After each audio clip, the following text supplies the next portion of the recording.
Hi everybody, Ziv Simon here. Welcome to this video. And in this video, I wanted to talk about a very common problem that I see among the patients coming to my practice, whether they're existing patients or referred to my practice by different dentists and other specialists. And I wanted to talk about a mucogingival defect or a mucogingival problem. And what do I mean by that? If you understand how the gingiva or the soft tissues drape around teeth, we're looking at two parts of the gingiva. One is called the attached tissue, which is close to the tooth surface, and it's usually keratinized. It's densely attached to the underlying bone. Just below it, or apical to it, starts the alveolar mucosa. Is considered non-attached. It's totally different. It has a lot of elastin in it, and many times you'll see a Frenum pool or what I call a mucosal pool connecting to the lower lip, upper lip, and the buccal mucosa. So what is a mucogingival defect is when you don't have enough attached and keratinized tissue, and the gingiva is consistent mostly of mucosa. So why is this a problem? First of all, the most common area of these problems is the lower incisor area, and it's non-aesthetic. When a lot of patients are not bothered by it, they don't have any significant sensitivity, definitely no aesthetic concerns, and then they come and see me, and I tell them that it is a problem and they need treatment. They need this surgery that sometimes hurts and is not inexpensive. So in this video, I wanted just to discuss this particular case that was, this patient was referred to me, and go over the finding. And then in the next video, next week, I'm going to show you something really interesting. It's the consequence of no treatment. Let's start by looking at this photograph. And the concern was with some slight recession.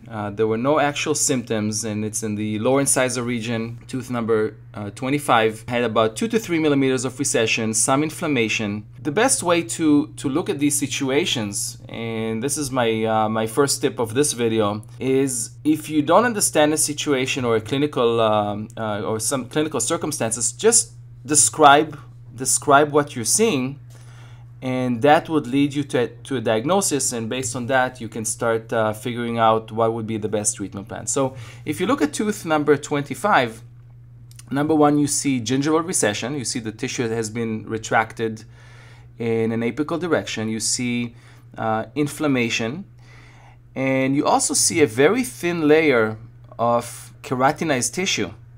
Very thin layer, and you can definitely tell the border, the difference between keratinized tissue and non-keratinized tissue, and it's different in color, it's different in tissue consistency. So tooth number 25 has very little keratinization, but what's even more important is that this tooth has no attachment, because when you probe on the mid-buccal area of this tooth, the probing depth was about 3 to 4 millimeters, meaning the tip of the probe is inside the alveolar mucosa, and that means that this particular tooth has no attached tissue, which is a problem. And if you look carefully, just from a different angle, if you pull the lip either from side to side, you'll see also a Frenum pool, a mucosal pool, and that's a contributing factor to the recession. So the real big question here is